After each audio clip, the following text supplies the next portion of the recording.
Est-ce que vous m'écoutez? Un problème de connexion. Allô?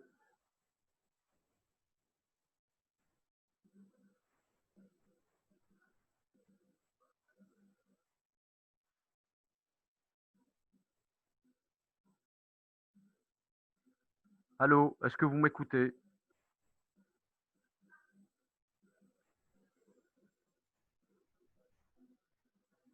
Allô? Est-ce que vous m'écoutez, s'il vous plaît?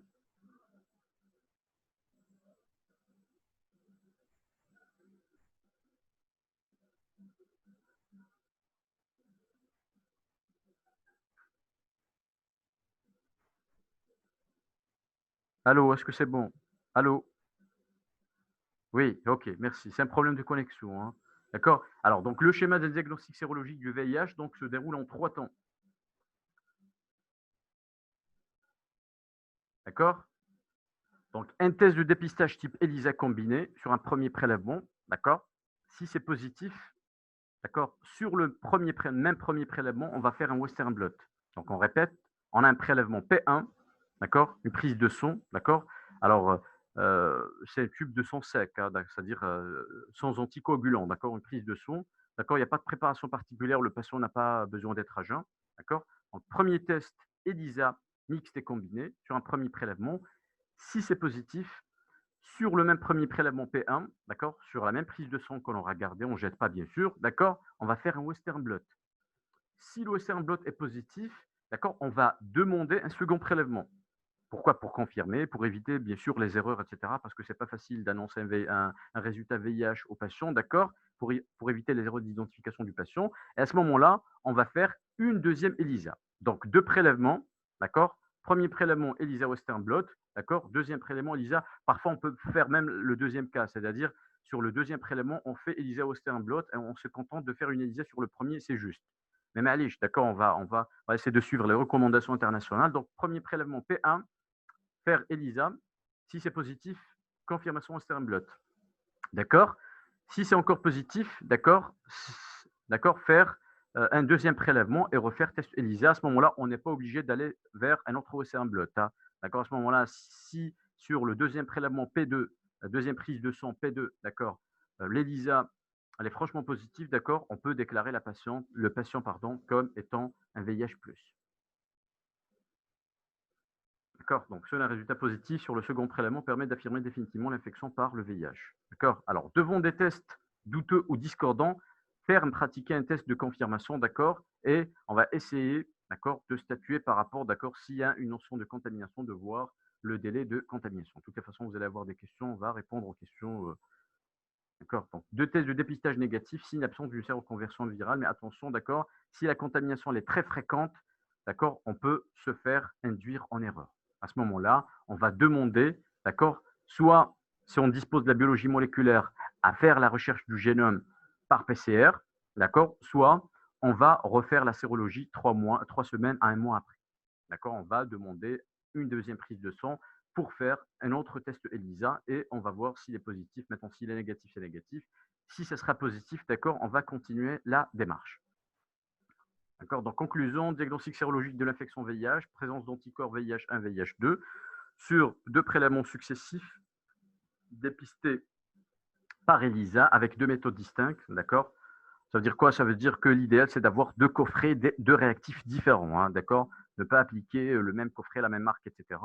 D'accord. Et au moins, sur l'un des 2 prélèvements, la première prise de son, la deuxième, un Western blot. D'accord. Donc, 2 ELISA avec un Western blot sur 2 prélèvements pour déclarer l'infection VIH plus comme étant confirmée.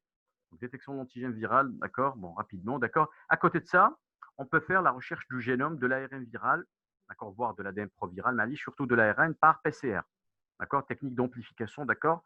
La PCR, soit une PCR qualitative, d'accord, en vue du diagnostic, d'accord, soit une PCR quantitative, ce qu'on appelle la charge virale, la concentration du virus, d'accord, le nombre de copies, d'accord, par millimètre cube, d'accord, nombre de copies du génome viral par millimètre cube de son, d'accord, ce qu'on appelle la charge virale, c'est une concentration à la PCR quantitative.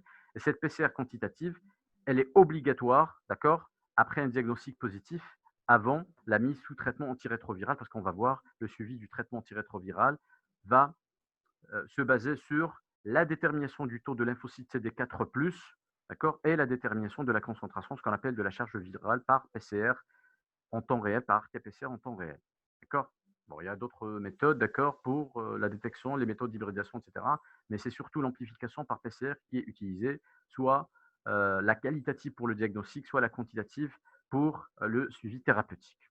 D'accord. Donc, l'isolement de la culture sur cellules mononucléées, donc les monocytes macrophages, d'accord, du sang d'un donneur sain, d'accord, et ça exige un laboratoire d'accord, bien sûr spécialisé, etc., avec un niveau de sécurité biologique élevé.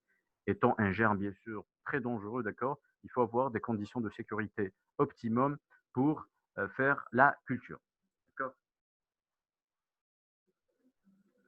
Alors, cas particulier, d'accord, c'est d'accord, une primo-infection. D'accord, donc l'infectiosité en primo-infection est plus élevée, d'accord. Un résultat négatif, d'accord, qui est fait 6 semaines après une notion d'exposition, d'accord, pour une personne, par exemple, qui s'est fait piquer, par exemple, là, par exemple, par une seringue ou un accident de labo, par exemple, là, d'accord, par une seringue d'un patient, d'accord, chez qui on suspecte, par exemple, le VIH. D'accord. Il y a la seringue, la seringue, je ne peux pas faire une recherche d'anticorps sur une goutte ou deux gouttes de sang. À ce moment-là, qu'est-ce que je vais faire? D'accord. On va faire une sérologie, une recherche d'anticorps chez la patiente qui a été touchée, chez le patient qui a été touché, qui a été contaminé. Et à ce moment-là, il faudrait se mettre dans la tête que si on fait, par exemple, la prise de sang une semaine, 10 jours, 15 jours, d'accord, juste après le contact contaminant, infectant, et si on a une sérologie négative, à ce moment-là, on ne peut pas déclarer le patient comme étant indemne d'une contamination par le VIH ou d'une infection VIH. Pourquoi? Parce que, d'accord, le délai de prélèvement a été trop précoce par rapport à la notion d'exposition. D'accord. Donc, un résultat négatif 6 semaines après l'exposition supposée. D'accord. Donc, à ce moment-là, il faut refaire le test après. D'accord. Donc, avant, on attendait jusqu'à 3 mois, sauf si on dispose d'une biologie moléculaire. Donc, à ce moment-là, pour une PCR, d'accord, on peut faire une PCR après environ 15 jours. Donc, la biologie moléculaire, le génome, est positif à partir de 11-12 jours. D'accord. Si on a une notion de contact, d'accord, on peut faire une recherche de PCR à partir du 12e, 13e jour. Mais pour les anticorps, d'accord, les anticorps, c'est vrai qu'on a dit que les anticorps commencent à apparaître à partir du 21e jour, mais on peut avoir l'apparition des anticorps jusqu'à 6 semaines après. Donc, il faut faire attention. Vous allez me dire, monsieur, on a fait un prélèvement après 4 semaines, on n'a rien trouvé. 4 semaines après une notion de contact infectant, d'accord, sanguin, sexuel ou autre, etc., accident de labo, etc., on n'a pas trouvé d'anticorps. À ce moment-là, on va déclarer le patient comme étant VIH négatif. Non. Pourquoi on dit ça apparaît à partir de la 3e semaine, c'est vrai, mais ça peut aller jusqu'à 6 semaines, voire davantage. En général, jusqu'à 6 semaines. D'accord. À ce moment-là, si on fait une recherche d'anticorps après 4 à 5 semaines, après la notion d'un contact infectant, et on n'a rien, d'accord, on doit encore attendre. D'accord. Alors, deuxième cas, d'accord, c'est la transmission materno-fœtale. D'accord. Transmission materno-fœtale avec 2 cas. Si la mère a pris un traitement ou si la mère n'a pas pris de traitement. Alors, si la mère n'a pas pris de traitement préventif antirétroviral, à ce moment-là, on va faire, d'accord, si l'enfant a moins de 2 ans, on va faire uniquement la recherche du gène par biologie moléculaire. Pourquoi pas la recherche d'anticorps? Parce que les anticorps peuvent rester jusqu'à l'âge de 2 ans. Et à ce moment-là, les anticorps maternels, à ce moment-là, on risque d'avoir un résultat faussement positif. Une sérologie positive, recherche d'anticorps qui est positive, qui est due non pas à la présence d'anticorps synthétisés par le nouveau-né, d'accord, mais en fait, ce sont les anticorps de la mère. Et pour enlever, d'accord, ces résultats faussement positifs, on va faire la recherche du génome par biologie moléculaire juste à la naissance, d'accord, premier mois, 3e mois et 6e mois, d'accord. 2 PCR successifs positifs confirment la transmission de l'infection VIH. D'accord. Si on a une seule PCR positive, d'accord, on va faire d'autres PCR. À ce moment-là, si une PCR positive avec 2 autres PCR négatives, on va déclarer le résultat comme étant négatif. Ça pourrait être peut-être, d'accord, un résultat faussement positif. D'accord. Donc, il faut avoir 2 PCR successives, d'accord, naissance, M1, 3e mois et 6e mois. D'accord. Si la mère a pris un traitement antirétroviral préventif, c'est-à-dire une mère, d'accord, qui est diagnostiquée VIH+, pendant la grossesse ou en fin de grossesse, etc., d'accord, qui a pris un traitement antirétroviral préventif, d'accord. À ce moment-là, d'accord, on doit faire les prélèvements, d'accord, surtout, d'accord, après la fin du traitement antirétroviral, le traitement préventif. D'accord, on fera des prélèvements avant et des prélèvements après, d'accord, toujours par biologie moléculaire, recherche du génome par biologie moléculaire, d'accord. Il faudrait avoir au moins, d'accord, 2 résultats positifs ou pour exclure 2 résultats négatifs en dehors de la période de traitement. D'accord, en dehors de la période de traitement, avoir 2 résultats de PCR négatifs, d'accord, chez le nouveau-né pour dire que c'est un nouveau-né qui n'est pas infecté. À ce moment-là, d'accord, on dit que le nouveau-né a été infecté par sa maman. Donc, conclusion pour la biologie moléculaire. Donc, intérêt de la recherche qualitative du génome par biologie moléculaire, d'accord. Quand est-ce qu'on applique la biologie moléculaire, d'accord. Recherche qualitative, discordance entre ELISA et Western blot. Je trouve par exemple l'ELISA positif, Western blot négatif. L'autre ELISA aussi, d'accord, positif ou faiblement, enfin, c'est-à-dire la réaction n'est pas concordante, etc. On va faire une confirmation par biologie moléculaire. D'accord. Donc, c'est les situations de discordance, d'accord, dans la fenêtre sérologique, d'accord. Donc, j'ai les moyens de faire une recherche du génome par biologie moléculaire pour attendre 4 semaines, 6 semaines, etc. Donc, je vais faire, après le deuxième jour, d'accord, à partir de la deuxième semaine, d'accord, je vais faire une recherche du génome par biologie moléculaire, d'accord, et diagnostic, d'accord, obligatoirement la biologie moléculaire, recherche du génome par RT-PCR, d'accord, de l'ARN, chez l'enfant de moins de 2 ans, né de mère séropositive, bien sûr. Si la mère elle est négative pour le VIH, ça ne sert à rien de faire une recherche, d'accord, du VIH et du génome, etc. Alors maintenant, pour le suivi, d'accord. Donc le suivi, alors 2 choses, d'accord. L'efficacité virologique, c'est ce qu'on appelle, d'accord, la mesure de la charge virale, d'accord. Est-ce que le virus est là et est-ce qu'il se multiplie avec une grande concentration? Mesure de la charge virale pour apprécier, d'accord, le degré de la réactivité, d'accord, de l'activité, d'accord, et de la concentration du virus. Le nombre, la détermination du taux ou du nombre de lymphocytes CD4+, en fait, ça, c'est pour apprécier, d'accord, le degré de destruction du système immunitaire. Pourquoi? Pour prévoir les infections opportunistes. D'accord? Donc, il y a l'efficacité virologique, c'est la charge virale, et l'efficacité du système immunitaire, la restauration et l'efficacité du système immunitaire, c'est la détermination du taux de lymphocytes CD4+. D'accord? Donc, la charge virale, c'est la détermination de la concentration du virus. D'accord? C'est le nombre de copies d'ARN VIH par millilitre de plasma. D'accord? Et on peut aussi le traduire en log décimal. Là. D'accord? Soit on dit, par exemple, 0, 2, 3 log, d'accord, de copies par millilitre, soit on va donner directement le nombre de copies. On va dire, par exemple, 2000 copies, 10 000 copies, 2 millions de copies par millilitre, etc. D'accord? Alors, le nombre de lymphocytes CD4, d'accord, c'est un chiffre par millimètre cube, bien sûr, de prise de sang. D'accord? Donc, et l'idéal, c'est d'avoir un taux de lymphocytes CD4+, d'accord, supérieur ou égal à 500 mm3 pour dire que on n'est pas à risque d'avoir, d'accord, les infections opportunistes, etc. Pourquoi? Parce que si on a un taux inférieur à 500, d'accord, et particulièrement inférieur à 350 par millimètre cube, à ce moment-là, notre système immunitaire est fortement amoindri et immunodéprimé et on va avoir certainement des infections opportunistes. En général, le décès, il survient non pas par réplication directe du virus. On n'est pas devant un virus qui donne, je sais pas, des hémorragies, une détresse respiratoire avec coma, etc. Mais devant un virus qui détruit le système immunitaire et c'est les infections opportunistes et les tumeurs qui sont dues à cette destruction du système immunitaire qui sont à l'origine du décès et non pas l'effet direct du virus. D'accord? Donc, pourquoi le taux de lymphocytes CD4+? Pour la prophylaxie contre les infections opportunistes. On va dire que lorsque, par exemple, la concentration est inférieure à 200 mm3, je risque d'avoir telle ou telle infection, je ne sais pas, cryptococcus neuroméningé, toxoplasmose cérébrale, etc. À ce moment-là, je vais mettre immédiatement le patient sous traitement prophylactique préventif, c'est-à-dire avant l'apparition des symptômes, etc. Bon, test de résistance, c'est pour détecter les résistances aux antirétroviraux. D'accord, ce sont des tests de biologie moléculaire spécialisés, d'accord, génotypiques. Ça veut dire quoi? Détecter les mutations, d'accord? Et phénotypique, d'accord? Là, il faut avoir le virus en présence, d'accord? C'est comme un antibiogramme. Quand on parle de test phénotypique, c'est déterminer la concentration en antirétroviral, en molécules antirétrovirales qui va inhiber soit 50, soit 90%. C'est le même principe de l'antibiotique. À ce moment-là, il faut avoir le virus vivant, la culture virale, etc.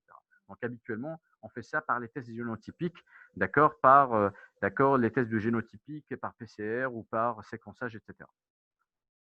D'accord, rapidement. Alors, traitement antirétroviral, donc 6 classes de molécules antirétrovirales, d'accord. Les inhibiteurs nucléosidiques de la transcriptase inverse, d'accord. On a deux types d'inhibiteurs de la transcriptase inverse, les inhibiteurs nucléosidiques et les inhibiteurs non nucléosidiques. Nucléosidiques, pourquoi? Parce que, d'accord, ce sont des analogues de nucléosides, d'accord, qui doivent être triphosphorylés, d'accord, par les kinases, par des enzymes cellulaires pour avoir la molécule active. En fait, ce sont des promédicaments. Il faut passer par la phosphorylation, la triple phosphorylation pour les activer, d'accord, et avoir leur effet. L'effet, d'accord, c'est l'arrêt de la réplication, d'accord, vous avez tout ça en arrêtant l'incorporation, d'accord, des nucléosides, d'accord, ils vont stopper la réplication virale en empêchant l'accrochage des nouveaux nucléosides, d'accord, lors de la réplication du virus.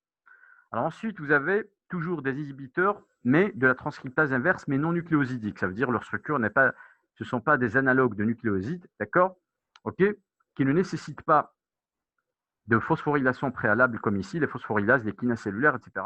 Mais ce sont des molécules, d'accord, les inhibiteurs non nucléosidiques de la reverse transcriptase, qui sont naturellement inactives sur le VIH2 et sur le VIH du groupe O. Et c'est pour ça qu'il est très intéressant, d'accord, il est obligatoire lors du diagnostic virologique de déterminer d'abord le type, est-ce qu'on a affaire à un VIH1, est-ce qu'on a affaire à un VIH2, d'accord, de déterminer le groupe et le génotype. C'est très important, pourquoi? Parce que ça a une influence thérapeutique. Si on est devant un VIH2 ou devant un VIH1 de groupe O, on ne donnera pas les inhibiteurs non nucléosidiques de la reverse transcriptase. Les inhibiteurs de la protéase, d'accord, ils vont bloquer l'activité de la protéase et donc la maturation des virions, on l'avait déjà dit, d'accord. Les inhibiteurs de fusion, d'accord, on avait dit que lors de la réplication, d'accord, on va voir la première étape, c'est la fixation et ensuite la fusion, d'accord. Il y a une seule molécule pour l'instant qui est commercialisée, ce qu'on appelle l'enfuvirtide, d'accord, et qui est commercialisée, d'accord, c'est un inhibiteur de fusion. Les inhibiteurs de l'intégrase, donc on a les inhibiteurs des trois enzymes, d'accord, donc reverse transcriptase, protéase, intégrase, d'accord, et lorsqu'on a expliqué un petit peu le cycle de réplication, d'accord, lors de l'étape de fixation, vous allez avoir la fixation sur CD4, la fusion et également la fixation, d'accord, avant la fusion, c'est la fixation avec les corécepteurs, ce qu'on a appelé tout à l'heure les CCR5 et CXR4, etc. Donc, il y a une molécule, pour l'instant la seule qui est commercialisée, on a d'autres en cours de production, d'accord, qu'on appelle le Maraviroc, qui est, d'accord, un antagoniste des corécepteurs, un corécepteur CCR5. D'accord? Pas le récepteur CD4, mais les corécepteurs CCR5. À ce moment-là, on est dans l'étape de fixation et d'adhésion du virus. Donc, soit activité sur les enzymes, soit les inhibiteurs de fusion, soit les antagonistes des corécepteurs, donc de la fixation donc, du VIH qu'on appelle le Maravir. Alors, donc ça, on l'a déjà dit. Donc, l'objectif du traitement antirétroviral, c'est quoi? D'accord? C'est l'efficacité virologique. D'accord? C'est quoi l'efficacité virologique? C'est d'avoir une charge virale indétectable. Une charge virale, une concentration indétectable. Et ceci renvoie à 50 copies par millimètre cube. Copies, hein? D'accord?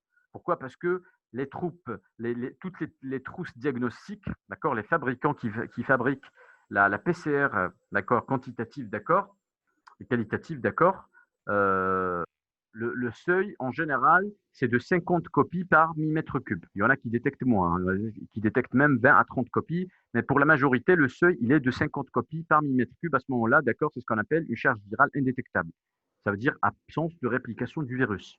Pas absence du virus parce qu'on n'élimine pas le VIH complètement, mais en tout cas, absence de la réplication du virus, en tout cas, absence de la présence dans le sang. Pourquoi? Parce que le virus, il va se cacher dans les structures lymphoïdes, etc., dans les cellules, etc., l'intégration sous forme d'ADN proviral, etc. Donc, ça veut dire quoi? Ça veut dire que le virus ne se réplique pas et c'est déjà bien. D'accord? Alors, première chose. Deuxième chose, c'est ce qu'on appelle l'objectif, c'est la restauration du système immunitaire, on l'a déjà dit, pour, d'accord, réduire, voire, d'accord, lutter efficacement contre les infections opportunistes associées. À ce moment-là, il faut avoir, d'accord, des lymphocytes TCD4+ supérieurs ou égales à 500 éléments par millimètre cube. D'accord. Donc, tous les patients ont une indication du traitement antirétroviral, quel que soit le taux de lymphocytes CD4+, bien sûr. Donc, tout patient VIH+, doit recevoir un traitement antirétroviral. D'accord. Je vous rappelle que jusqu'à présent, le traitement antirétroviral permet d'améliorer la qualité de vie, mais ne permet pas d'éliminer à 100% le virus. Ce n'est pas comme, je sais pas, une infection à staphylocoque. Si on va donner un traitement antibiotique efficace, d'accord, à la dose efficace, dans l'indication qu'il faut, on va éliminer le germe complètement et guérison complète, etc. Là, d'accord, c'est d'améliorer la qualité de vie au maximum, d'accord, et de réduire l'évolution défavorable vers les infections et les tumeurs opportunistes. D'accord. Donc, bien sûr, il faut préparer le patient, équipe multidisciplinaire, éducation thérapeutique, pour lui dire que c'est un traitement à vie qui peut exposer à des risques métaboliques, etc., avec tout, d'accord, tout ce qui est facteur, d'accord, pharmacologique, etc. D'accord. Pourquoi? Parce qu'il va prendre plusieurs médicaments. Donc, il peut être amené à prendre plusieurs médicaments. On va voir, c'est une trithérapie. Donc, modalité de traitement, d'accord. Le traitement antirétroviral est une trithérapie. Donc, il faut avoir 3 molécules antirétrovirales parmi les molécules qu'on a vues tout à l'heure. D'accord. Donc, c'est un traitement qui doit être maintenu à vie. D'accord. Cette plus maladie incurable par les modalités thérapeutiques disponibles. À ce moment-là, on va voir plusieurs combinaisons. D'accord. Les inhibiteurs, toujours 2 inhibiteurs nucléosidiques de la reverse transcriptase avec, d'accord, en fonction, un inhibiteur de protéase, etc. Là, je vous ai mis en général, d'accord, par ordre en général de préférence. D'accord. Il y a d'autres facteurs qui entrent en jeu, notamment, par exemple, si on a, par exemple, une contre-indication, par exemple, avec un inhibiteur de protéase, on va passer, par exemple, avec un inhibiteur non nucléosidique, voire d'intégrase, etc. D'accord. Vous avez, bon, là, vous avez, par exemple, tenofovir, emtricitabine, par exemple. Ce sont des inhibiteurs nucléosidiques de la reverse transcriptase. D'accord. Et par exemple, le darunavir, c'est un inhibiteur de protéase. Ici, vous avez rilpivirine, etc. Vous avez dans le cours un tableau avec les noms des molécules, etc. D'accord. Donc, vous avez dans l'ordre les inhibiteurs nucléosidiques, d'accord, avec la 3e molécule qui est soit un inhibiteur de protéase, un inhibiteur non nucléosidique, un inhibiteur d'intégrase, d'accord, comme 3e molécule. Donc, une trithérapie. Donc, ça, obligatoire, il faut avoir 3 molécules. Alors, pourquoi 3 molécules? D'accord. Pour 2 raisons. Avoir une efficacité maximum et surtout, d'accord, comme c'est un virus qui mute, qui donne des quasi-espèces, etc., pour éviter les mutations. D'accord. L'association, d'accord, l'un des buts majeurs, à côté de l'efficacité, c'est surtout de lutter contre les mutations. C'est pour ça qu'on associe les 3. Si on va utiliser une seule molécule, d'accord, après quelques semaines, quelques mois, d'accord, inexorablement, on va avoir des mutations de résistance, etc. D'accord. Suivi régulier est indispensable, etc. Donc, traitement antiviral, ça on l'avait déjà dit. Un contrôle virologique, un contrôle immunologique. D'accord. Alors, quand est-ce qu'on va faire le contrôle virologique? À 1 mois, à 3 et à 6. D'accord. Après, traitement antirétroviral. D'accord. Et vous avez ici les normes. L'objectif, c'est au 6e mois de traitement, c'est d'avoir une charge virale indétectable. En ayant bien sûr, d'accord, au 1er mois, une réduction de la charge virale de plus de 2 logs, c'est un calcul mathématique, d'accord, 2 logs par copie, d'accord, égale au premier, par exemple, au départ, on avait par exemple 10 logs de copies par millilitre, on est tombé à 1 log ou à 2 logs, d'accord. Mais si on était par exemple à 3 logs et on descend par exemple à 2,5, ce n'est pas efficace, d'accord. Ensuite, au 3e mois, d'accord, ça, ce n'est pas en termes de log, mais en termes de copies, d'accord, c'est de 400 copies, d'accord, avoir une charge virale à 400 copies, inférieure à 400. Ça veut dire que si à 3 mois, on est supérieur à 400 copies, on va s'attendre qu'à 6 mois, on ne va pas avoir la charge virale indétectable. C'est très, très intéressant, mais l'objectif, d'accord, un traitement antirétroviral efficace, bien pris chez un patient, si on a ces chiffres et à la clé, au 6e mois, une charge virale indétectable, d'accord, c'est l'objectif, d'accord, majeur à atteindre. Ça veut dire que l'objectif est atteint. Ça veut dire que le patient, il est, d'accord, on ne peut pas dire qu'il est guéri parce que c'est une maladie qui est incurable, mais en tout cas, l'infection est contrôlée efficacement d'un point de vue virologique. À côté de ça, c'est le contrôle immunologique.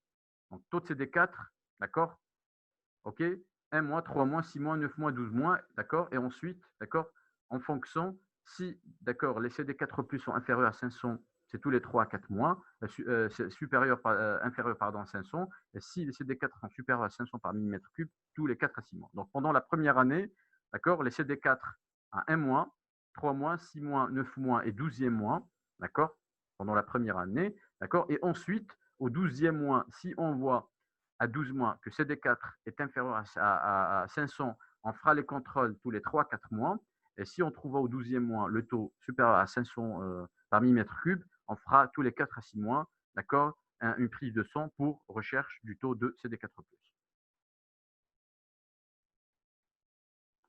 Donc, prévention. Donc, à l'heure actuelle, aucun vaccin efficace contre le VIH, d'accord. Prévention de la transmission sexuelle, prévention de la transmission sanguine, ça vous connaissez, d'accord. Et le traitement post-exposition à l'infection VIH, d'accord.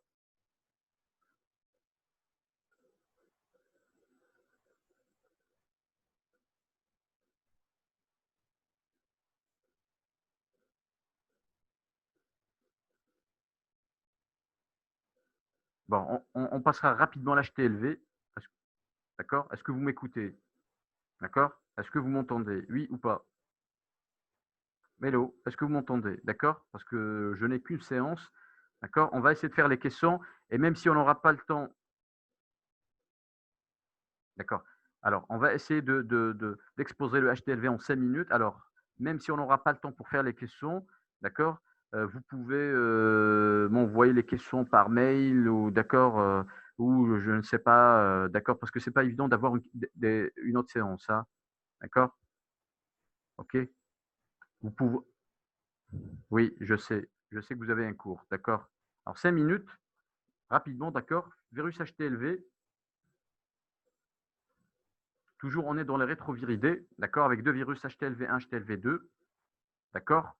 Famille des rétroviridés, genre delta rétrovirus, d'accord. C'est à peu près la même structure, d'accord. Là, tout à l'heure, on était dans les lentivirus, d'accord. C'est toujours la même structure. Ce qui va changer, bien sûr, c'est la numérotation, en fait, les numéros des protéines. C'est la même structure, d'accord. Mêmes enzymes, rétrotranscriptase inverse, d'accord, glycoprotéines externes, transmembranaires, intégrase, protéase, etc. D'accord, deux molécules d'ARN, d'accord, c'est exactement la même structure. Particularité, à côté des gènes GAC, POL, ANV et LTR, nous avons, d'accord, d'autres gènes, d'accord, deux protéines régulatrices qui n'existent pas dans le VIH, les gènes TAX et REX, d'accord, et on va voir que, que les virus HTLV sont des virus transformants, ça veut dire qu'ils peuvent causer des tumeurs. D'accord. Ce n'est pas des tumeurs associées à HTLV, ce sont des tumeurs qui sont causées par le HTLV. Ce n'est pas comme le VIH. D'accord. Et ceci est dû notamment à la présence du gène qu'on appelle TAX. D'accord. Alors, mêmes étapes, rétrotranscription, d'accord, intégration et ensuite transcription, etc. C'est la même chose. D'accord. OK. Variabilité génétique, plusieurs sous-types d'HTLV. Donc, c'est particulièrement HTLV1. Pourquoi? Parce que l'HTLV2, on va voir que l'HTLV2 est très rare, avec un pouvoir pathogène qui est d'accord, controversé. D'accord. Et contrairement au VIH, qui est un virus cosmopolite dans le monde entier, le HTLV n'est pas un virus cosmopolite. D'accord. Nous, par exemple, en Algérie, on n'est pas concerné par le HTLV. Certaines régions du monde, notamment le Japon, les Caraïbes et certaines parties d'Afrique, d'accord, qui sont concernées par le HTLV1. D'accord, avec plusieurs sous-types. Et pourquoi on fait donc? Là, vous avez la distribution géographique, d'accord, plusieurs sous-types d'accord d'HTLV1, d'accord, et même d'HTLV2. Et pourquoi on fait ce cours? Pourquoi? Parce que l'HTLV1, d'accord, il est responsable, d'accord, de ce qu'on appelle, d'accord, la leucémie ou l'infanteté de l'adulte, d'accord, c'est une forme particulière de leucémie qui est incurable, d'accord. Donc ça, c'est la première forme clinique, d'accord, la forme leucémique. Et deuxième forme, d'accord, c'est une atteinte neurologique démyélinisante, d'accord, kiff incurable, d'accord, sur ce qu'on appelle la paraparésie spastique tropicale ou myélopathie associée à l'HTLV. D'accord, on fait ce cours, pourquoi? Parce que l'HTLV1, alors l'HTLV2, d'accord, lui, il a donné une fois une leucémie à tricholeucocyte, mais ce n'est pas confirmé, etc. On fait surtout ce cours pour l'HTLV1. Pourquoi? Parce que l'HTLV1 va donner soit une leucémie de l'adulte, d'accord, qui est mortelle, d'accord. Pour l'instant, il n'y a pas de traitement antiviral spécifique, d'accord. Soit une atteinte neurologique qu'on appelle la paraparésie spastique tropicale ou myélopathie associée à l'HTLV. Donc, c'est une maladie démyélinisante qui va toucher le système nerveux neurologique, d'accord, et qui, pour l'instant, elle est incurable à long terme. D'accord. Transmission de l'HTLV, c'est comme le VIH, d'accord, sexuel, d'accord, bon, alors la différence, mère-enfant, etc., d'accord? La différence de la transmission à l'HTLV, c'est que la transmission sexuelle, elle est moindre dans le HTLV par rapport au VIH, d'accord? Et on a une transmission importante par l'allaitement. D'accord? Ça, on ne l'a pas dit tout à l'heure parce qu'on est passé assez rapidement, d'accord?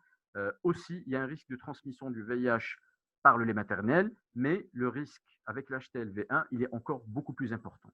D'accord? Donc l'HTLV1, transmission sanguine, d'accord? Transmission mère-enfant, d'accord? Surtout par l'allaitement, d'accord? Une transmission sexuelle aussi possible, mais qui est moins importante que pour le VIH. Alors, le pouvoir pathogène du VIH2, on l'a dit pour le HTLV2, pardon, pour l'instant, il est controversé. Il a été associé à de rares cas d'une forme particulière du leucémie qu'on appelle la leucémie à tricoleucocytes, mais on a dit que peut-être que ce n'est pas ça qu'il est associé, etc. Donc, le pouvoir pathogène HTLV2 pour l'instant, point d'interrogation. Donc, diagnostic virologique, même principe, d'accord? Kiff kiff, dépistage par ELISA, d'accord? Et Western blot, confirmation HTLV. C'est le même principe, d'accord? Ce qui va changer, ce sont les noms des protéines, d'accord? Avec les critères de séropositivité qui changent un petit peu, d'accord? Il y a une protéine recombinante, RGD21, d'accord? Recombinante, ça veut dire qu'elle a été produite par génie génétique, d'accord? Qui doit être présente dans les bandes de Western blot pour confirmer. Maintenant, pour le reste, vous avez une protéine MTA1, kiff recombinante, qui a été rajoutée dans les réactifs par synthèse par génie génétique, qui est spécifique à HTLV1, et une autre protéine K55, d'accord, HTLV2. Les autres protéines sont, d'accord, des protéines naturelles, P24, P19, P53, etc. D'accord? Donc là, vous avez pour HTLV1, pour les deux virus, présence de la RGD21, d'accord, et MTA1 avec HTLV1, HTLV2. D'accord? Donc, kiff, en cas de doute, en cas de problème, etc., la réalisation du PCR qui est plus particulière. Bon, les réactifs sont moins disponibles, etc. Pourquoi? Parce que le HTLV est un virus qui n'est pas cosmopolite. D'accord? Un Western blot se traduit par l'absence négative de bande. D'accord? Alors, diagnostic direct, très compliqué. C'est la même chose, on peut l'isoler, etc. D'accord? Sur culture cellulaire. D'accord? On peut faire de la biologie moléculaire par PCR. Donc, le diagnostic d'une infection HTLV, d'accord, dépistage des anticorps par ELISA, suivi du confirmation par Western blot, d'accord. Dans le cas où le Western blot il est indéterminé ou discordant avec l'ELISA, à ce moment-là, on peut faire une PCR, d'accord, comme on le fait pour le VIH. D'accord? Pas de traitement antiviral spécifique ni de vaccin avec le HTLV. D'accord? Kiff, le traitement de leucémie lymphome est un traitement symptomatique. D'accord? Et c'est pareil pour l'atteinte neurologique. Donc, résumé, on fait l'HTLV pour parler d'HTLV1, qui sont des rétroviridés. À la différence du VIH, les HTLV ne donnent pas d'infection opportuniste, mais ce sont des virus qui sont transformants.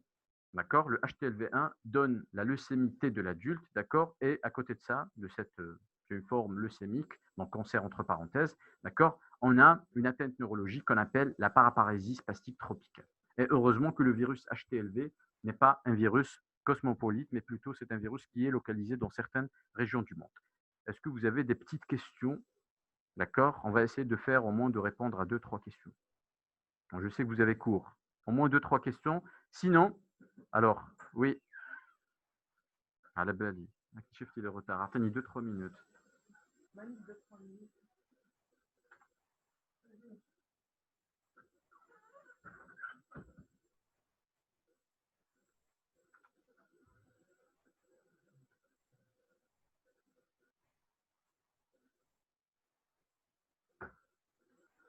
Alors, durée de traitement. Alors, durée de traitement VIH. Alors, le traitement VIH est un traitement à vie.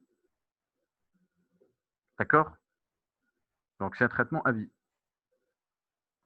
Autre question. Oui, c'est un traitement à vie. Donc, si on arrête le traitement, le virus. Alors, je suis désolé à cause des problèmes techniques. D'accord? On n'a pas discuté. Vous avez cours maintenant. Alors, vous pouvez noter vos questions. Je ne sais pas.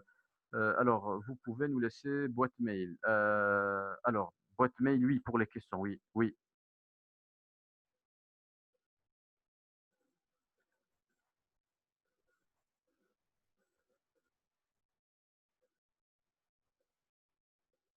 Oui.